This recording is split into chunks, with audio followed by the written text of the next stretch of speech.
Hi, welcome to Manas Shil YouTube channel. Before we start, kindly subscribe to my YouTube channel. Thank you. Let's start the video. If you haven't watched the previous video, I'll link it in the description box, or you can click here. Tensura Volume 20. Chapter 4. The Siege of the DivineTree. Zalario's decision.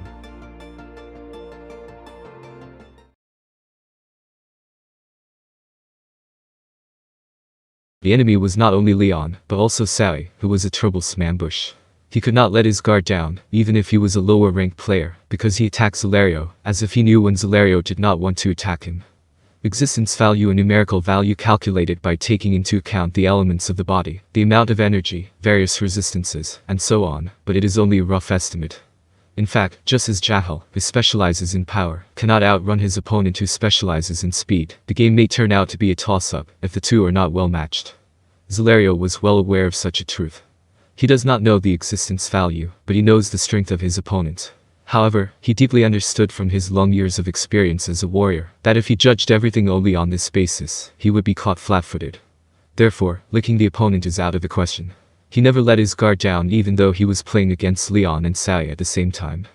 Leon also recognized the nature of Zalario in such a short period of time. Zalario is a very difficult opponent. It is really difficult to play if there is no room for error. Leon thinks about his own situation on the shelf. If the enemy was careless, he could use his special attack, but it was unlikely that Zalario would be able to do so.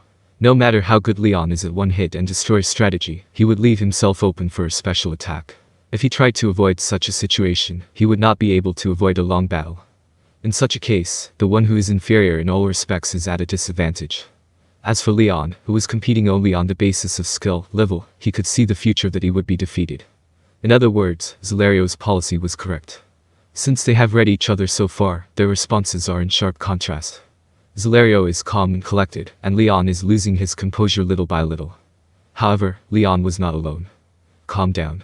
Don't be fooled by the enemy's words. Sally, who had come out of the shadows, whispered in Leon's ear. Then, he launched a seemingly reckless suicide attack on Zalario, who was cut down with a single sword. Needless to say, this is Sally's clone. However, the attack was surprisingly effective, since it was a wave attack mixed with fiction in fact. Leon is the main cutter, but Sally takes over when he gets tired. By repeating this, they were able to continue the battle with as little wear and tear as possible. Zalario's situation was not so good. In the midst of such a stalemate, a sudden change occurred. Benimaru made a move. Omija, I have a favor to ask you. Benimaru was talking to Omija, who had been leaving the room to recover from fatigue. Zalario listens to Benimaru's words without listening to him, thinking that he is relaxed even though he is in the middle of a battle. What is it? Your knights, are they Magus? I'd like you to give me the command, if only temporarily. Zalario was taken in by the conversation at once. Leon was also miffed at this. He felt as if he had been ignored, but Leon was interested in Benimaru's story as well. What? That's a little too much to ask. I know it's impossible. However, it was reported that Milim Sama would be there soon. The damage to this area will be immeasurable if we don't do something to stop it. Is that from Rimu? Yes. Omija looks at him as if she has no choice. Normally, it's absolutely impossible, no matter how friendly they are, but if Rimu says so, I don't have a choice. Omija is calling the group leaders together while blurting out, if the boss is the boss, then the subordinates are the subordinates, aren't they? Seeing this, Zalario thought, no, it's really impossible. This is absurd. Well, it's Rimur. Is that so? Yeah. I don't understand it, to tell you the truth. For some reason, Zalario empathizes with Leon, who is supposed to be his enemy. But still, Zalario thinks. What is this Benimaru guy going to do with Jahal? As he watched with interest, he heard the group leaders complaining about it. It was a very natural reaction, but Omija silenced them by blackmailing them. They seemed to be saying that it was the time of crisis, and Benimaru was doing something to prove it. An image was projected in the space. It seems that Benimaru has used his power to project a long-distance image into the sky. What is that? It seems to be an application of Mirage. It seems that Benimaru has improved upon the surveillance magic Argus, developed by Rimuru-sama. For some reason, Sally explained it to him. By the way, the battle is still going on. The sword fights are still going on, but the work is getting stronger, and they have time to talk with each other. Zalario's swordsmanship is a hard sword that cuts down his enemies with a single stroke. Zalario's nemesis, the Insector, is covered with an exoskeleton, so the sword is damaged by repeated slashes. In order to prevent this from happening, Zalario has refined his technique to cut accurately at the weakest point of the enemy. Since the time in the other world and the cardinal world are different, Zalario has been fighting for more than tens of billions of years in his experience. The reason why Zalario's skill with the sword is so low is that he has specialized in the characteristics of Insector enemies. Nevertheless, some of them were unusually good fighters, and Zalario's strength had reached an unimaginable level. Zalario's unwillingness to fight was the only reason why the battle with Leon and his group was successful. Leon and Sae also realized Zalario's true strength the moment they confronted him. Nevertheless, both of them are quite determined to chat with each other and explain the situation without panicking. The video clip that appeared on the screen showed Rimuru and his team in action. Rimuru is playing with Melum, and Guy is playing with Velzard. Velgrin was also there for some reason, and they were cooperating with each other to prevent any damage to the surrounding area. I didn't know Velgrin was cooperating. Rimuru, your talent for philanthropy is amazing. I would like you to call it a human virtue. Leon and Sae were arguing with each other, but Zalario had no time to worry about that. He did not understand why Melum and the others were heading this way. In the first place, it was not clear whether this was the plan or not. Is Feldway planning something, or is it just a coincidence? There is a possibility that Velzard did this on her own, but in that case, they could not imagine what he was trying to achieve. However, if this was Feldway's scheme, if Feldway had told Velzard something, this situation is also possible. In that case, what is the purpose? Zalario thinks. Melum and Velzard had been fighting, but this was done in such a way that Velzard was able to stop Melum from going out of control. If Velzard sets her sights on other targets, her hands will be free. Melum would then go to the limit of her destructive power, and Guy would most likely move to stop her. This was exactly what Velzard wanted. Guy would not be able to afford to fight against Melum. She would take advantage of the situation and make Guy do her bidding. It is easy to read that far, so they don't think Guy will come out of the fight. It is only natural that he would bring along a collaborator, and it makes sense that it was the Demon Lord Rimuru. That much is fine. The problem was what came after that.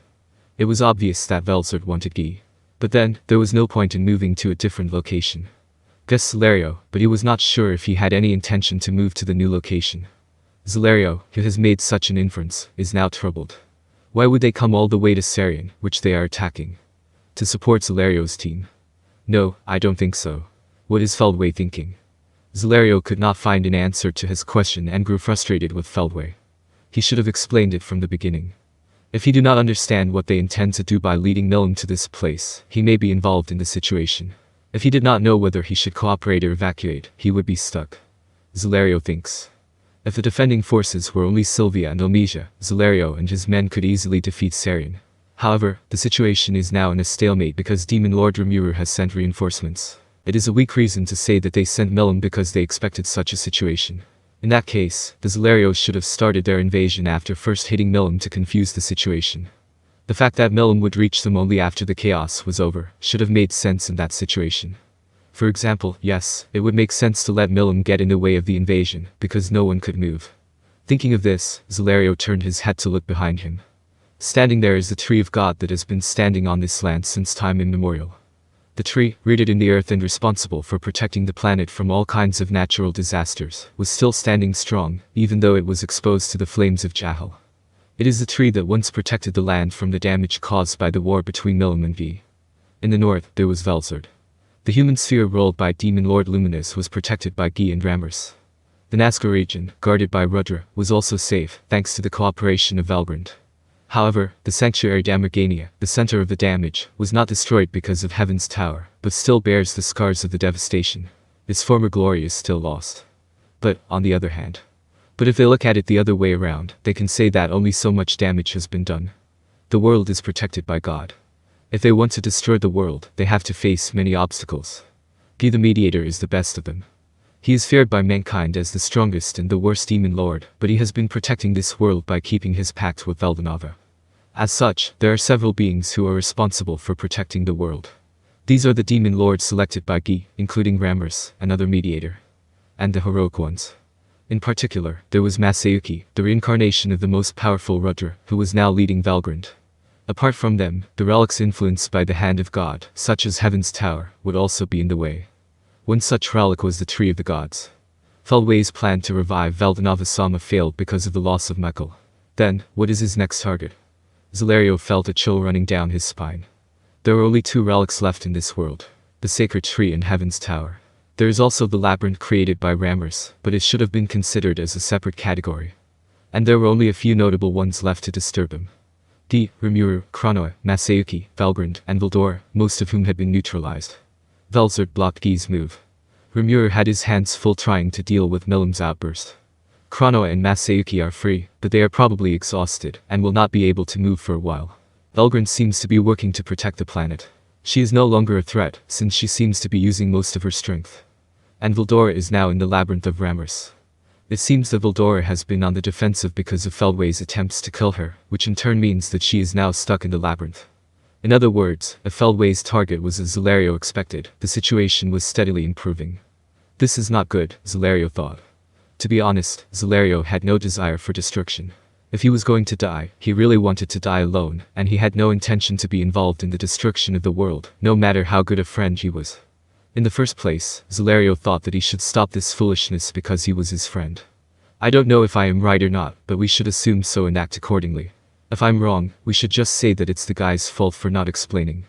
Zalario concluded in this way and tried to change his mind about what he should do from now on. Then he looked around and noticed that Benimaru was leading Magus in an imposing manner. Zalario was impressed. He was impressed by Benimaru's ability to play a trick on Jahal, and yet be prepared for the coming natural disasters. In this aspect, Jahal looks like a small man. As for Zalario, he did not like Jahal, it was enough to make him like Benimaru. It was settled, Zalario decided. Zalario talked to Leon and the others. As you know, I am deprived of my freedom. I've taken back enough control to be able to say what I think, but Michael still controls me. What do you mean? If you've been through what I've been through, you'd understand what I'm trying to say, wouldn't you? You want me to help you get him out? I'm glad you're so quick on the uptake. In such a casual tone, Zalario made a proposal. Thank you for watching. Hope you enjoy it.